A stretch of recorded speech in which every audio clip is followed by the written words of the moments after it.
بسم الله الرحمن الرحيم الحمد لله رب العالمين وصلى الله وسلم وبارك على المبعوث رحمة للعالمين نبينا محمد وعلى آله وصحبه أجمعين. أما بعد, dear brothers and sisters in Islam, Assalamu alaikum wa rahmatullahi wa barakatuh. In continuation of the ins and outs of marriage in Islam, today in our 46th episode inshallah, we will be talking about the conditions of marriage. So we spoke about how to get engaged and the Islamic prospect of engagement. The book goes on to speak about the conditions of marriage. And there are a number of conditions. One would ask the frequently asked questions: where did we get these conditions from? If the Quran did not stipulate it, or the Sunnah. This is where the scholars come. Allah Azza wa Jal has placed in the Quran verses of the Quran and told us that in them there will be signs for those of intellect, for those of comprehension, for those who understand. And this meant that those of intellect and comprehension should sit and study the Quran to understand what Allah wanted to tell us, which the vast majority of Muslims may not be able to detect this. And this is why we have scholars and we have laymen. And they gathered and compiled these conditions, these pillars, these mandatory acts, and classified them, listed them, so that you and I could comprehend and understand like they had done.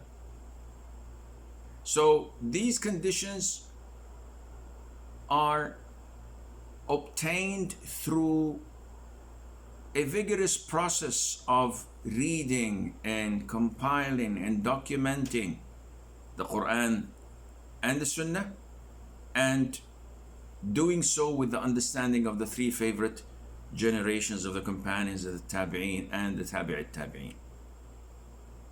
So the first condition here is that each of the two spouses must be identified in person.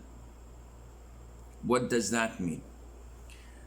Ambiguity must be removed. And this is in all types of contracts. I sell you my mobile phone. You say, I accept. Done deal. Khalas. After some time, I would ask and demand my money. You give me an amount that does not rise to my requirement, and we start to fight. The mobile doesn't cost that much. Well, this is what I want to charge for it, and you agreed to buy it, and dispute occurs. Islam blocks this door of disputes through eliminating ambiguity. In marriage, ambiguity is very easy. A boy comes to meet the father of the girl, and in the marriage contract he says, I give you my daughter in marriage. The boy says, I accept. The witnesses are there, everything is fixed. After the party is over, he goes and discovers that his bride is not the woman he came to marry. They all knew that he was interested in marrying the younger one. But the father says, no, I gave in marriage the eldest. This is not permissible, and such a marriage is not valid. Why? There was proposal and consent, and there were witnesses and a dowry paid. Yes, but there was ambiguity. Identifying the bride was not done properly. Likewise, on the other hand, if a guardian of a boy says that I accept the marriage of your daughter Fatima to my son or to one of my sons, this is not permissible. This doesn't do the job, and such description is not sufficient, and the marriage is not valid. But if he did not give the name, rather described one of the spouses with a valid description, such as, I give you my eldest daughter or my youngest daughter, there's no problem in that. If he has only one daughter and he says, I give you my daughter in marriage, he doesn't have to say her name because he has no other daughters. Again, this is not problematic. There is no problem in that, inshallah. The second condition is known in Arabic as ar-rida, meaning that you are content, you are willingly accepting, you're not being forced, there's no compulsion, it's not against your will. So this is also a very important condition. Now, I will come later on, inshallah, to discuss the ruling on video marriage contract, because someone might think that this is the mother of all ambiguity. But I will come to discuss this, inshallah. So, content means that the woman is not forced, and the boy is not getting married against his will. And this happens a lot in families that are run by tyrant parents. People who have fathers that don't accept opposition or an objection to what they say. Usually, girls are forced into marriage with such an evil father. One would claim and say that, okay, but he's the father, isn't he? Doesn't he have the authority to get his daughter married? He said, yes, but not against her will. And this was clearly stated by our Prophet ﷺ. When a woman came to the Prophet ﷺ complaining and saying, "O Prophet of Allah, my father gave me in marriage to my cousin so that for one reason or the other." So the Prophet said, ﷺ, the marriage is not valid, and no marriage is valid through compulsion. However, it is the duty of the girl to oppose and to stand firm and to complain. So on her wedding night or before that, through the wedding contract, she must not sign the contract, even if her father forces her to do so. She must complain to the judge and tell him that I was forced to sign. She must go to the authorities and do whatever she can to change this. If she doesn't, and then comes the wedding night, and she is taken by her husband to their home, and she does not stand up for herself. She does not tell him that I'm forced, I do not want to be married to you. If she doesn't go to the police, if she doesn't do anything, and after a month or so, she comes and says, I was forced into marriage. Where were you all this time? The judge cannot help you in this. You have to make a stance immediately. So the woman who came to the Prophet ﷺ and complained about her father forcing her to get married, he told her that you have the liberty to leave such a marriage as it's invalid.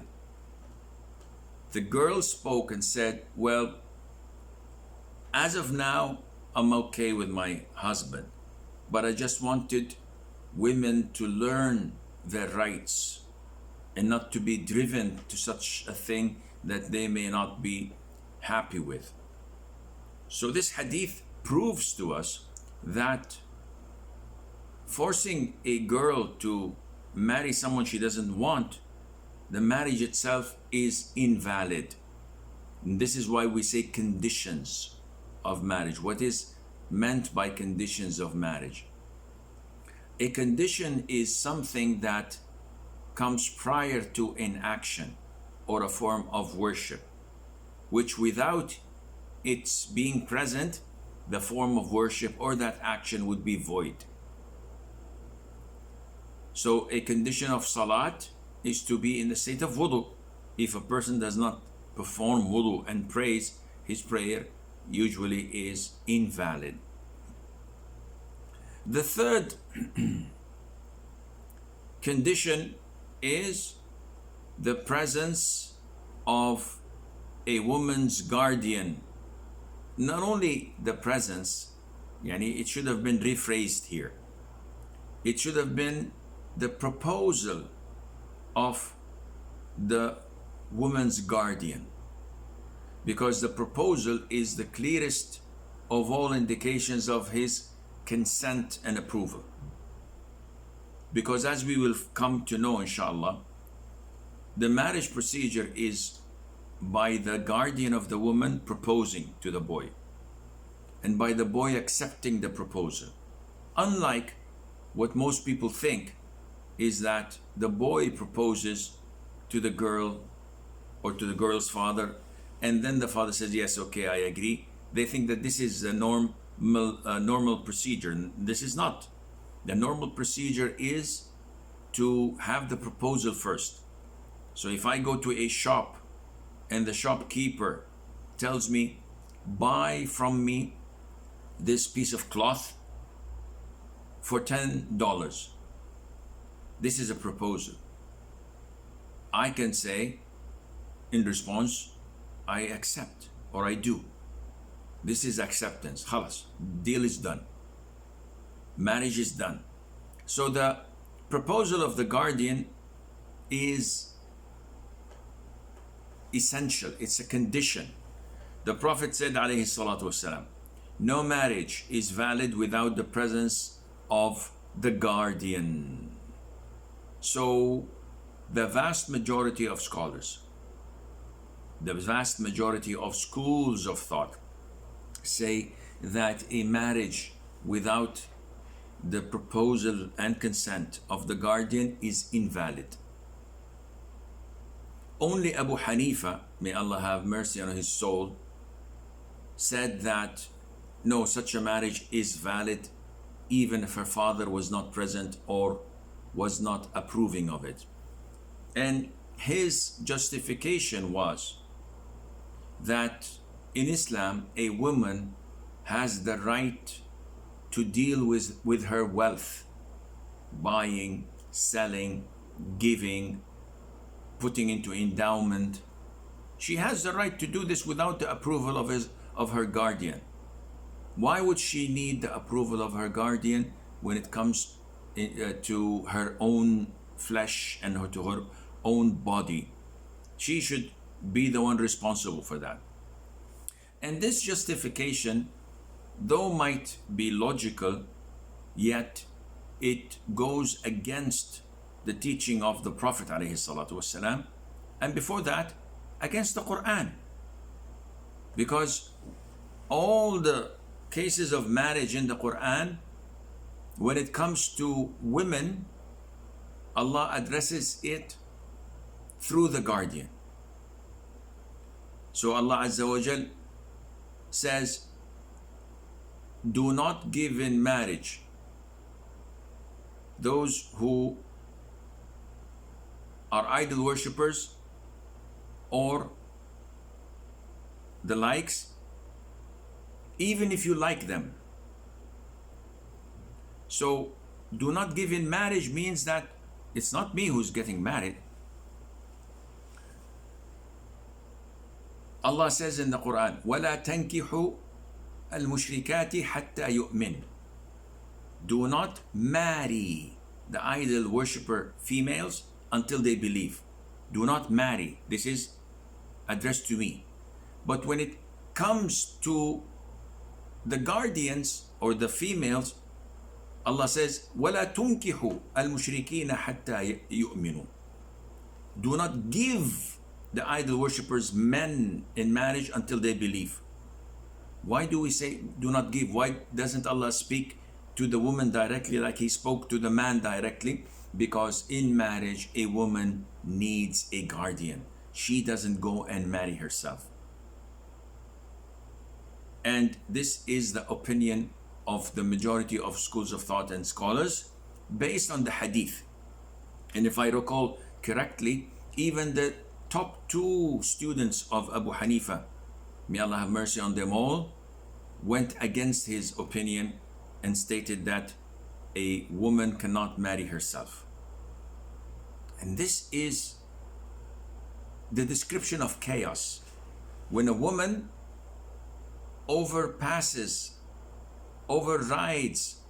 her father's opinion and she goes and gets married. We've seen this a lot, especially in liberal places where women go to universities and colleges and work in mixed environment. She sits with a stranger for 8 hours minimum a day at work, while she sits with her father and siblings maybe less than quarter of that time, less than 2 hours a day. What would you expect Shaitan to do? And all of a sudden we find out that she was married for 3 years in secret. This is not marriage. This is proper zina. This is fornication. Because it was the Prophet himself ﷺ who said, no marriage is valid without the presence of the guardian. So if he's not present, if he doesn't give his consent, if he does not propose, then the marriage is invalid.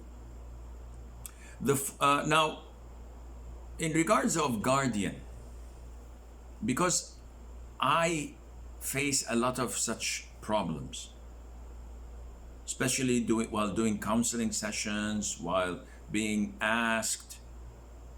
A lot of the Muslims nowadays are involved in marriage through Skype or through Zoom or through any of these new technologies that facilitate things and get those who are far close by. So what's the ruling on that? In a nutshell, if ambiguity is eliminated, the marriage is valid. But this ambiguity has to be eliminated with all parties. What do you mean, Sheikh? Well, when we are face to face on the internet, I have a webcam and a screen or a monitor. You have a webcam and a monitor. We see one another. So I would say, hi, my name is Asim al-Hakeem. And the father of the girl says, my name is XYZ. I never met him. I know the girl through matrimonial websites or through a friend who knows a friend who knows a friend. And when I look into her character, into her CV, and we had a meeting in the presence of her brother through online, of course, I felt inclined to marry her, and she had the same feeling.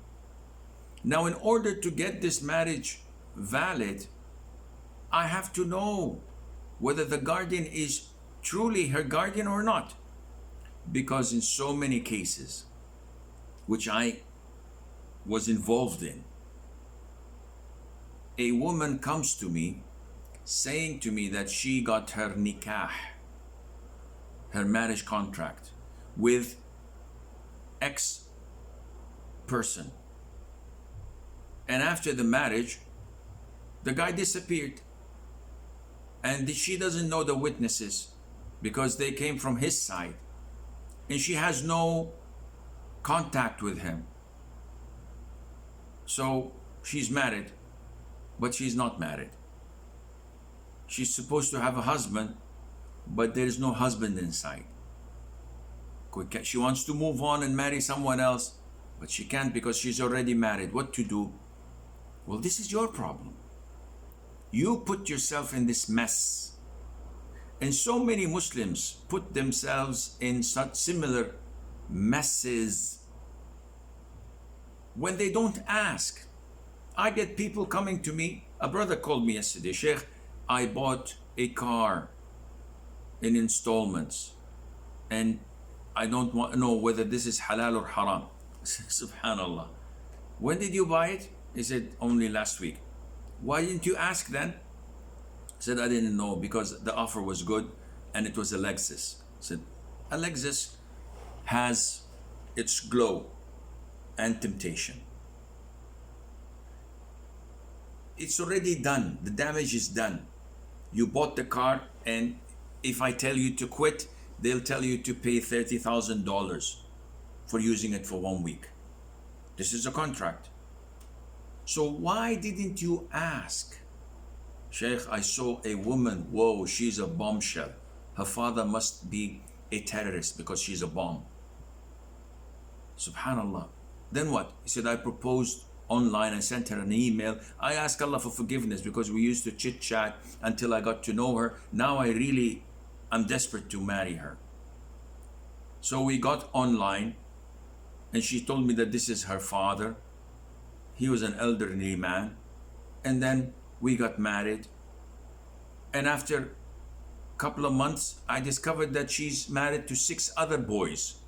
And that old man was rented. And the 2 witnesses were not her siblings, rather they were university colleagues. I don't know what to do, Sheikh. Now you come and ask me, why didn't you even send me an email, give me a call, contacted any other Sheikh? Would have told you that there should be no room for ambiguity. Therefore, to conduct a marriage through internet, you have to be certain of the person or persons involved. So as a boy, as a man, I have to know the identity, the true identity of the father of the girl, and the identity of the girl herself, and the 2 witnesses. One would say, okay, what about the ma'dhoon, the one who writes the contract? This guy is not part of Islam. He's just a cleric to authenticate a document. But if I know that the girl's father is my uncle, he's my neighbor in my hometown for 20 years, there's no ambiguity. If I know that the girl is my cousin, and my parents are there on the other side, I'm living in Europe or somewhere else, and they are in my hometown. So everybody knows everyone. There's no ambiguity. They know that I'm their cousin, I'm their relative, I'm their neighbor. And the witnesses are known to all. We can get them whenever we want. Such a marriage is valid and there's no problem in that. So usually people don't follow this procedure. Why? Because they have one objective in the mind, and we would like to do it immediately after marriage contract. This is what's usually happening. The girl is here, I'm here. but the barrier of haram is there. We want to take that barrier away. So we give concessions. We don't follow the protocol. And after the marriage is done and I get what I want, then we start to ask questions. This is wrong. You don't shoot first, then ask questions.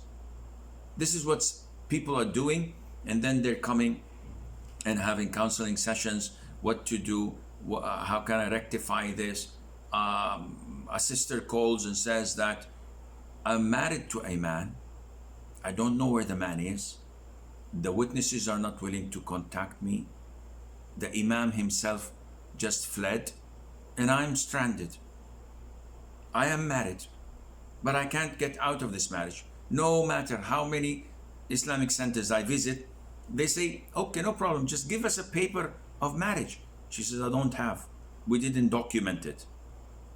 Okay, give us the ID card, the name, the mobile number of the husband, of the witnesses.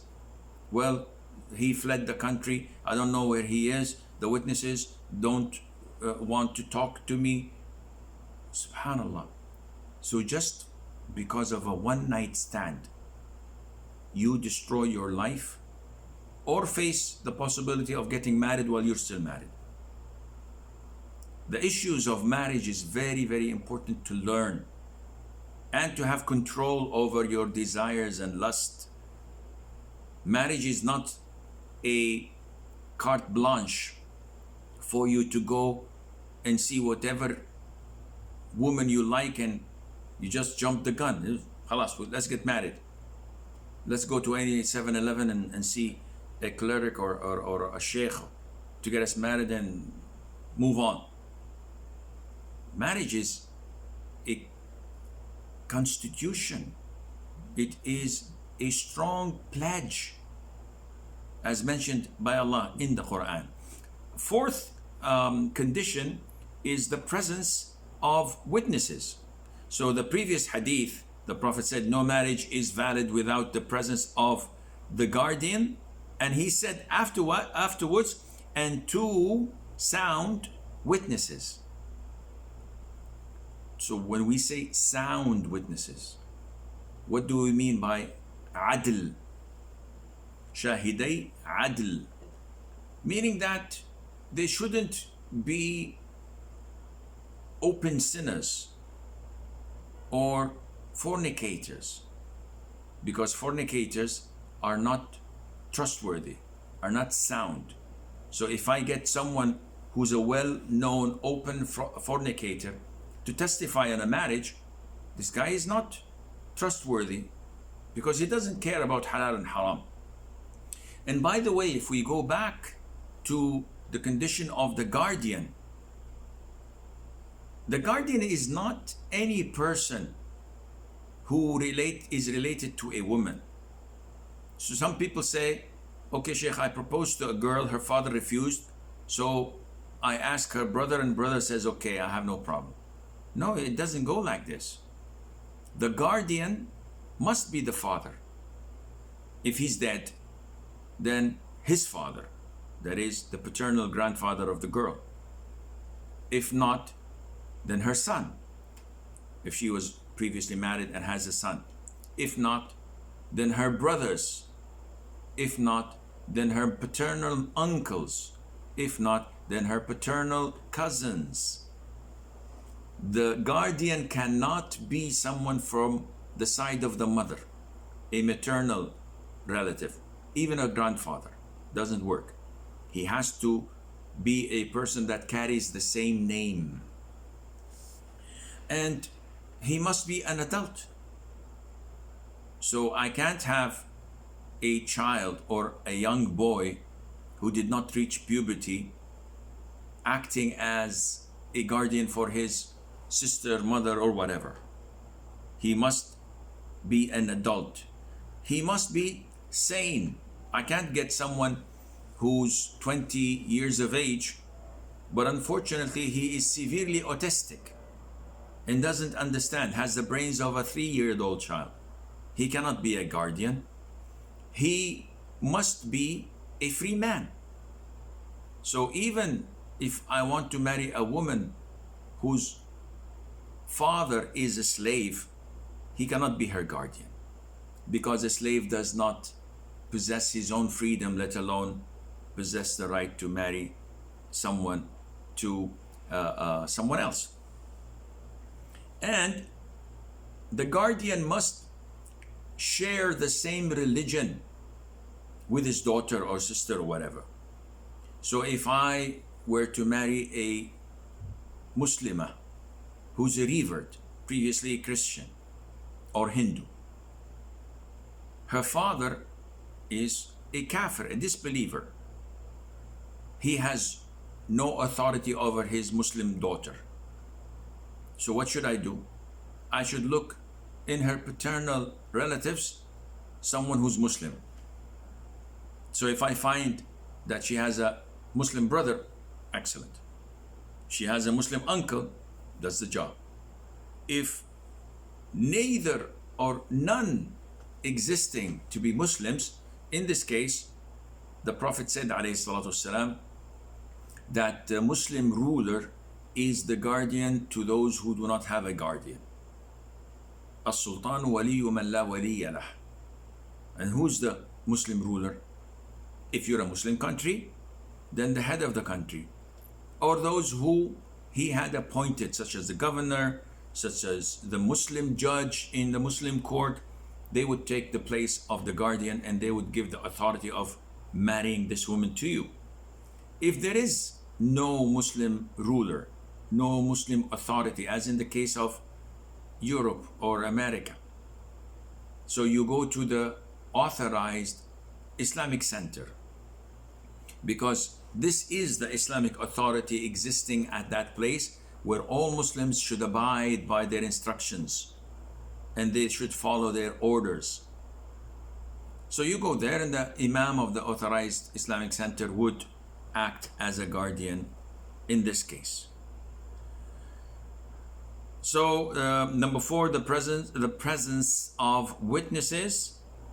And again, unfortunately, a lot of the Muslims who are ignorant conducted their marriages in a non-Islamic way.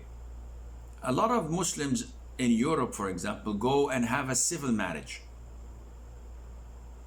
So they go, he goes with the father of the girl and the girl with him, and they conduct a marriage contract in the city hall, stating that I married Fatima, the daughter of Ahmed, on this particular day.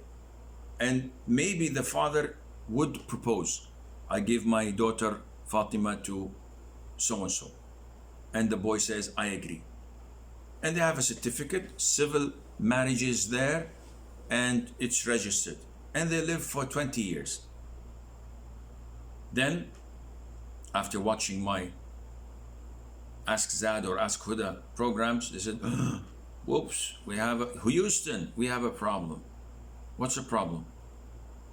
Our marriage is not valid. Why? There were no Muslim witnesses. Yes, but it is authenticated, it is registered in the city hall, it is documented.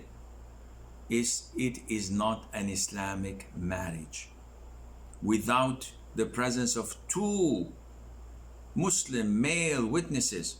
Her father was there. Her father doesn't count as a witness. He's a guardian. You need 2 men, Muslim men, witnessing this. Wallah, we didn't have any. Well, your marriage is invalid. What to do? This is another issue. Solving current problems needs you to send us an email, or maybe book a counseling session, or get me on the phone, providing it's less than 5 minutes, that's free. Send us an email, that's free. Put a question in the question box, that's also free. We will get to answer it later on, inshallah. Finally, there is a condition that is also classified as a pillar. So a lot of the schools of thought don't mention this, but it is mentioned because it is in between, which is the absence of any reason that preclude the marriage, such as the prospective spouse or spouses having been breastfed by one woman, or following different religion, or they were in the state of ihram, etc. What does that mean? I can marry any woman on earth unless there is an obstacle preventing me from marrying her. Doesn't sound logical. What kind of obstacles are we talking about? First of all, can I marry my sister? Of course not. This is incest. Why not? Because she's not permissible for you. She's a mahram to you. So this is one of the obstacles. I cannot marry any of my mahram, whether she's my mom or my daughter or my sister or my aunt or my niece, among others. Of course, I'm not going to go into details of the mahrams, you know that, inshallah. So this is one of those I cannot marry.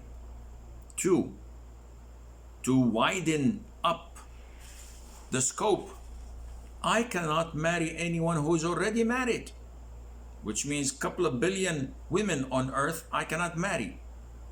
Why? Because they're married. They have an existing husband. So this is an obstacle. Three, if a woman I'm interested in and myself were breastfed by an auntie.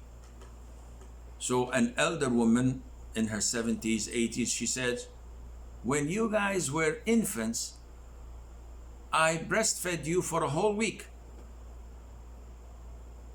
So now this woman is my sister through suckling. I cannot marry her. And the same happened at the time of the Prophet ﷺ, when a man who was already married with children met a woman, and she said, you and your wife I suckled when you both were infants.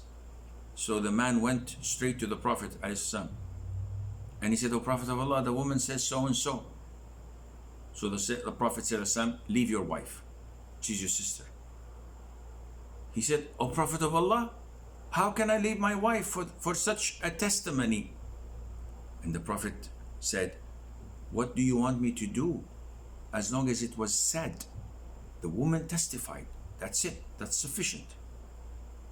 So this is an obstacle. Another obstacle would be that I'm interested in marrying a woman, but this woman is not lawful for me, because as a Muslim man, I can only marry a Christian woman, a Jewish woman, or a Muslim woman. But this woman is Buddhist, or she is agnostic. She doesn't believe in any religion. It is totally prohibited for me to marry her. And if I attempt, this marriage would be void and invalid. And among other conditions that or obstacles that would prevent such a marriage from taking place. Now, what are the arkan? And the arkan are the essentials of marriage. We have a number of them, and I think we will stop here to check the questions that we did not finish last week or last Monday. So question number 9. Ali or Aiza says, what to do when your heart is hardened? And this needs a lecture. Allah Azza wa Jal, as mentioned in the hadith, does not look at our bodies or our wealth. How much do we have in the bank account? Rather, He looks at our hearts and our deeds. This is what Allah Azza wa Jal looks at. Hence, the heart is the most important organ in your body because it makes it or breaks it.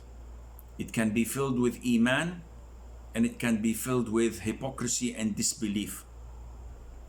Allah Azza wa Jal tells us that Ibrahim said in the Quran that salvation should only be for those who come on the day of judgment with a healthy, pure heart. And I will not get into the discussion. How can the heart be the center of feelings, of choice, of intellect, while the brain has these powers? This is a long topic. All what we understand in the Quran is that this flesh is the center for all of these things that we talk about, such as the choices, the feelings, the love and hate, the belief and disbelief. So this heart, as the Prophet said, alayhi salam, there is a morsel in the body. If it is fixed, then the whole body is fixed. And if it is bad or rotten or corrupt, the whole body is corrupt. It is the heart, the Prophet said. So when you have a hardened heart, you have a big problem. There are things that soften the heart, and there are things that harden the heart. For example, the Prophet said, ﷺ, avoid excessive laughter, because excessive laughter kills the heart. When all our day and night we're engaged in laughing, cracking jokes, watching stand-up comedies, watching comic movies and comedian movies or comedy movies, and reading comic books that are all, making you laugh, this would lead to your heart's death. And by death, we don't mean cardiac attack, rather than we mean the ability to love Islam and to taste the sweetness of the Quran and to enjoy salat, etc. The Prophet ﷺ told us about how sins impact our hearts, and that every sin, a black dot is placed on the heart. And if a person quits and asks Allah for forgiveness, it's erased.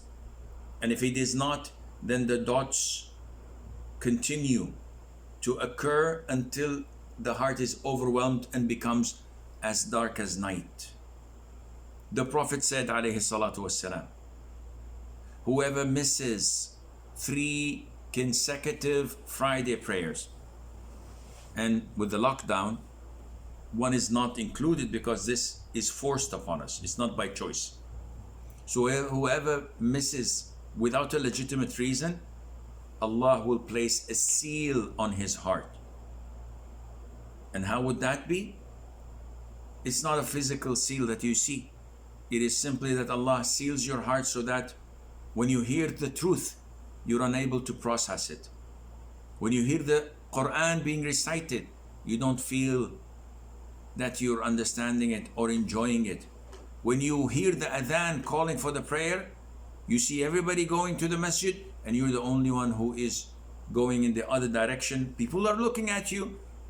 You're not aware of any of this because you're heedless, you're neglectful. So hearts are hardened by sins, are dried by not remembering Allah and reading the Quran, are stiffened. They become stiff when you don't mix with righteous practicing company. This is why the Prophet said, alayhi salatu wasalam, that a wolf attacks a stray sheep that went away from the pack, from the herd.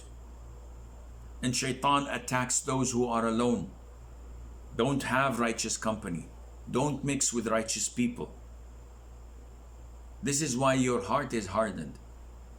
Your heart is softened by Quran, by dhikr, by prayer, by listening to lectures, by attending circles of knowledge, by reading beneficial books, but it is hardened by listening to music, by watching haram movies and soap operas and the likes, by looking at haram pictures, nude women or men, pornography.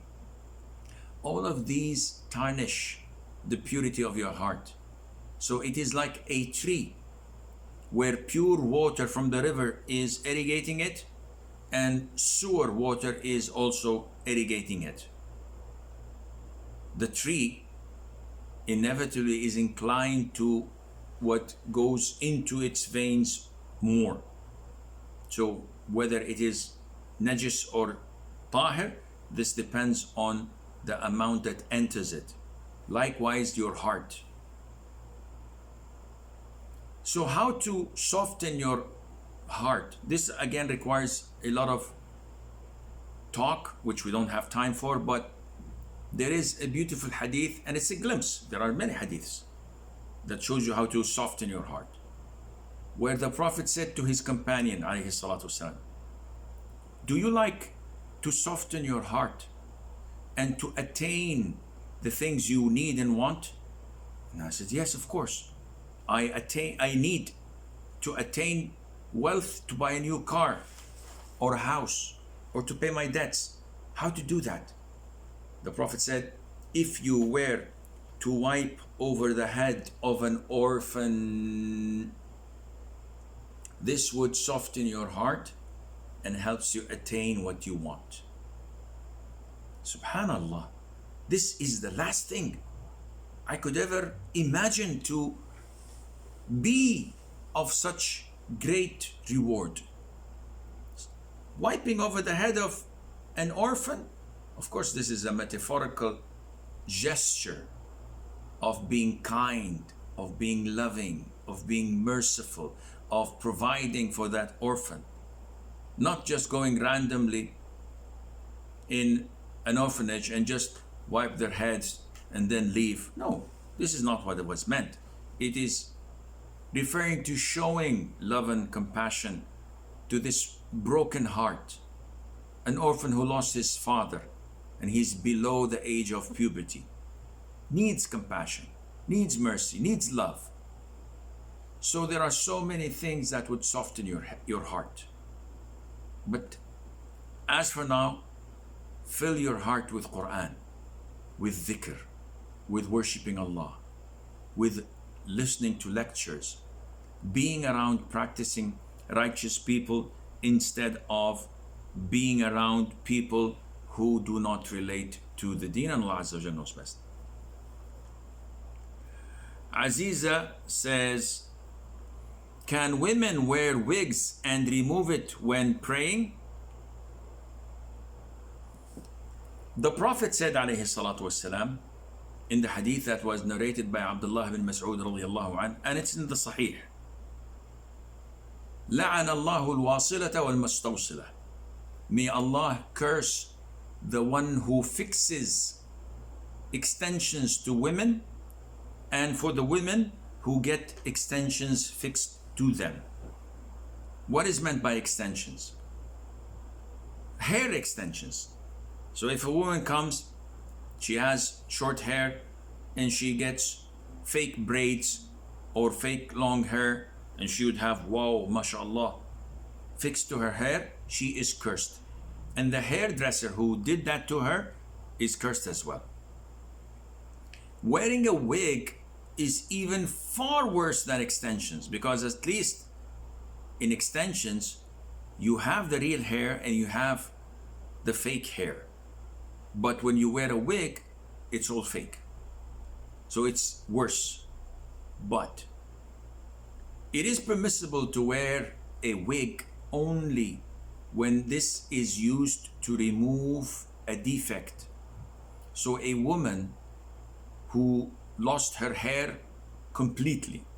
Not that her hair is thin, no, she's completely bald. As in the case of women undergoing chemotherapy, may Allah cure our ill people. She loses her hair. In this case, it is totally permissible for her to wear a wig, because this wig is not for beautification, rather to restore Allah's original creation and to remove a defect.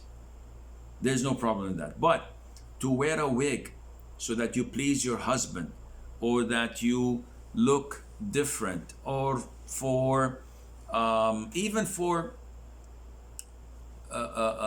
costume parties, this is haram.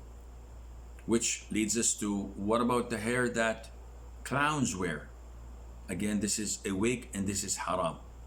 So people have to pay attention to this, and Allah knows best. It has nothing to do with your prayer. So if you're sinful and you put it on and you put your hijab on top of it and you pray, your prayer is valid. Amreen Hussein says, can I recite the surahs in salah loudly while praying alone? So either Amreen is asking because she's a woman.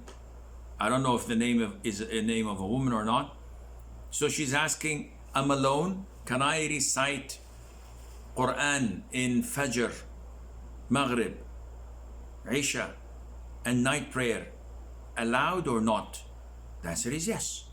There's no problem in you reciting these prayers aloud, even if you're not alone, even if there are mahrams, your brother, your father, your son, your uncle, no problem. Your voice is not a problem for them to hear.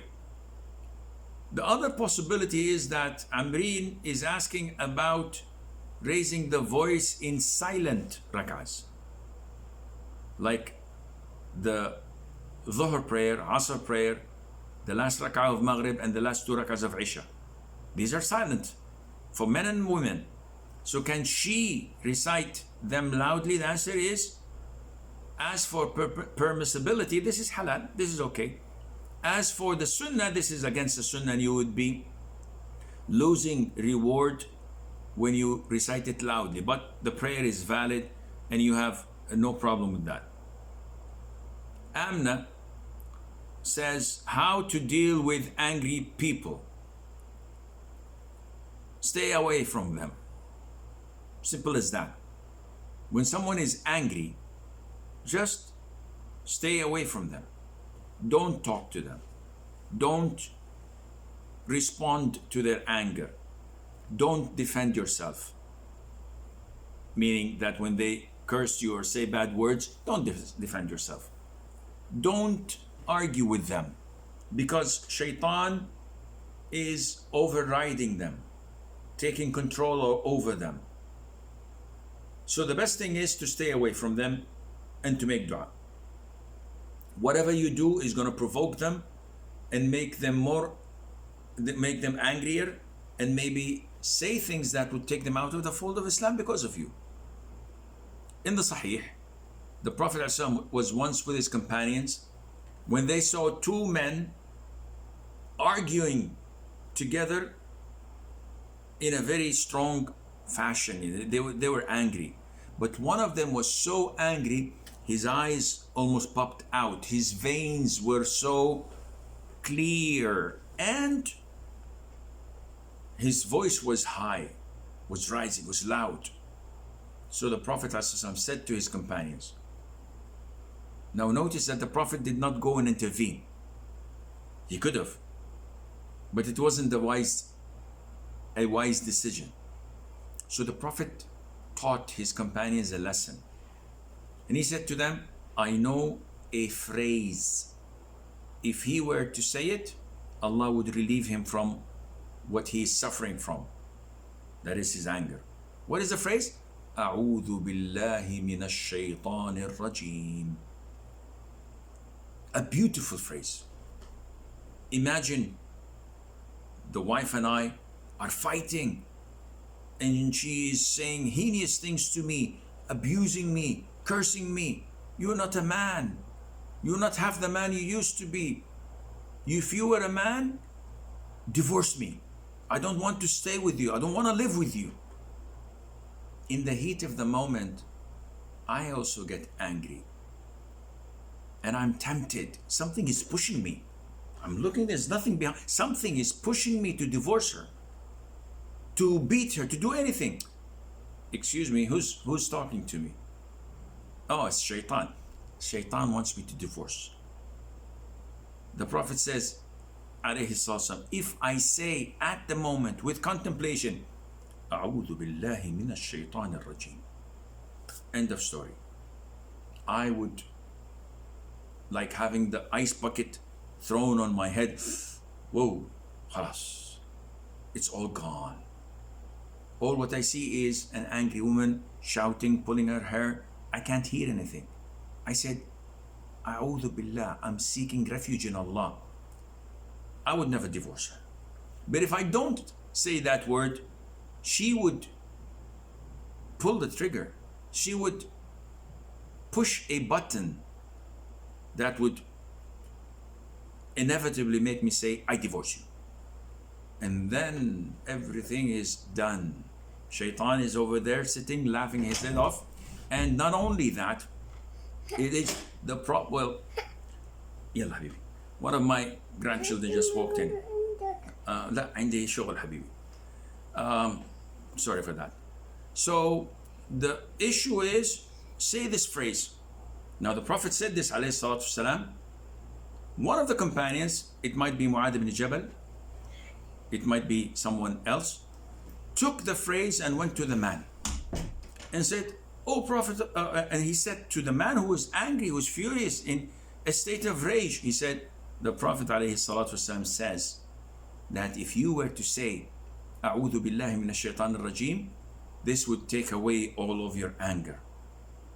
Now, if you were in your normal state of mind, you would say it, but you're not.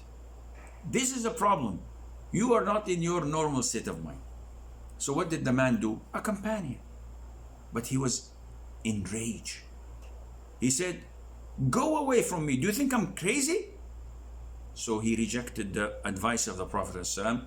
He redirected his anger on this companion, who the companion acted upon his own self. He did not take permission from the Prophet ﷺ. Therefore, when people are angry, stay away from their path. It's like saying, "Sheikh, there's a hurricane, there's a tornado coming to strike our village or city. What should we do?" Run. Well, can we take shelter? Can we do? You can, but the best way is to stay away from its path. Otherwise, it's going to have devastating impact on you and everyone else. Wazma says, it's very hard to know who to take the knowledge from. How to know who to take Islamic knowledge from. This is an issue that we've always mentioned before. Ibn Sirin, may Allah have mercy on his soul, says, "Inna hadha al-ilma deenun." This knowledge is religion, and you should know who to take your religion from. Usually, if I hear of a person and I like the way he looks and sounds, I've listened to one of his lectures and wow, that was a good lecture, I would check his credentials. So I would check those who know him. So I would say to the scholars around me in my country, "What do you think of XYZ?" Now I know that even scholars have problems among themselves due to rivalry, maybe envy. So I, Sheikh Assim, I look at other da'is and scholars and I'm envious. Why are they more famous than me? Why do they have more followers than me? If I don't fear Allah Azza wa Jal. When asked about X da'i or student of knowledge, or as you guys call them, scholars, they're not scholars, but so someone asks me, "What do you think of Sheikh so and so?" Because I'm envious, I say, Wallahi, he's not good, he has problems in Aqidah. I don't fear Allah. I'm envious. And my testimony is driven by hate, grudge, and envy. I'm in hell. But if someone asks me and I'm bound to answer to the best of my knowledge, Akhi, this person has problems in Aqidah. What do you want me to do? Sugarcoat it? This person has problems with flirting with women. It's obvious, you see it on videos, cracking jokes, laughing. I don't know about his private life. This brother is not knowledgeable. He's famous, but he has zero knowledge in Sharia. So what am I to do? So you have to go and check with the scholars of your environment, of your community. Now, bearing in mind there's no one is perfect. So definitely you will not find a companion in the form of a scholar, but you try your level best to get as close as possible to the best available. They would direct you to scholars that they think that they are on the right path of the Quran, the Sunnah, with the understanding of the three favorite generations, and also checking their track record. And someone who's been around for 10 or 20 years, what are his shortcomings? What are the mistakes he made throughout this long period of time? If you count one or two in such a period of time, this guy is almost perfect. But if you count a mistake every single lecture or every single week, and the guy is catastrophic in what he delivers, then you know that even if he's famous, you have to stay away from him. So the process itself is difficult because it's not for you. Let me rephrase it. It's not for laymen. It is required to be studied thoroughly and analyzed by trustworthy students of knowledge. There are students of knowledge who criticize everyone. Anyone who does not follow their allamah, their samaha, they would criticize them. And sometimes they wake up in the morning and look in the mirror and say, what the heck is this? And they criticize their own selves. No, you don't listen to those. Listen to those who are fair, those who have benefited the ummah, those who are known not to have hidden agendas, wanting to raise people and lower others. Those who fear Allah Azza wa Jal, and may Allah make it easy for you to find what you are looking for. So I think we would stop here, hoping to meet you with the grace of Allah Azza wa Jal on next Monday, where we will speak about the pillars and essentials of marriage. So until that date, I leave you fi amanillah. Wassalamu alaikum wa rahmatullahi wa barakatuh.